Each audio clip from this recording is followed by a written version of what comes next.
I'm Nick Snow, watching Government for Oil and Gas Journal in Washington, D.C. The U.S. Department of the Interior announced June 22nd that it would accept comments on its proposed onshore hydraulic fracturing regulations for another 60 days. Then it unofficially explained why this was not a delay, when some groups characterized it as such. The Industrial Energy Consumers of America, for example, said that it was a White House decision to delay the U.S. Bureau of Land Management's proposed rules. Domestic manufacturers have benefited directly from low natural gas prices as a result of fracking, IECA President Paul Anciccio said. He suggested that the proposed regulations could slow down the drilling permit approvals and make production rates fall. It is of great concern that BLM provides no supporting scientific data on hydraulic fracturing, well stimulation incidents, or problems that justify new overarching regulation.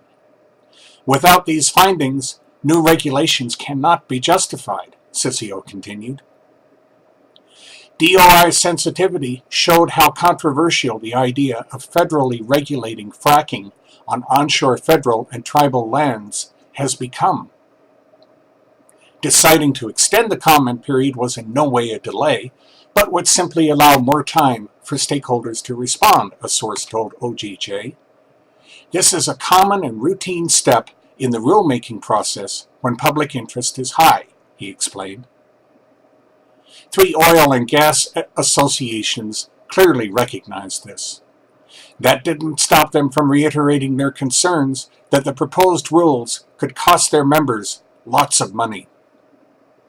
This proposed rule is extraordinarily complex, with the potential to negatively impact exploration and production operations on these lands through redundant regulation and extended permitting time, resulting in fewer jobs and reduced revenues to the federal treasury, all for no public benefit, warned American Exploration and Production Council President Bruce Thompson.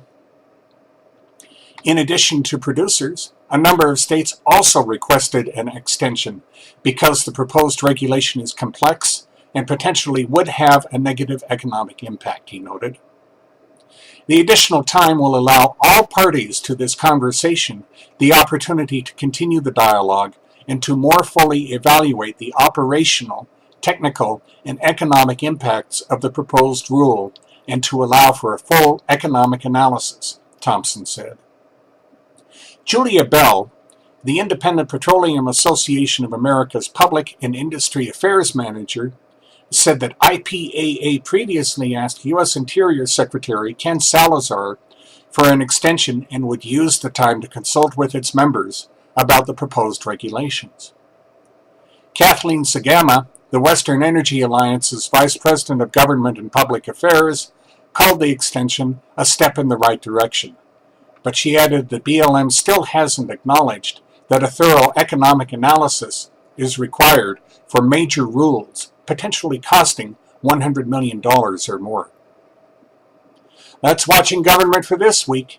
In Washington, I'm Nick Snow for Oil and Gas Journal.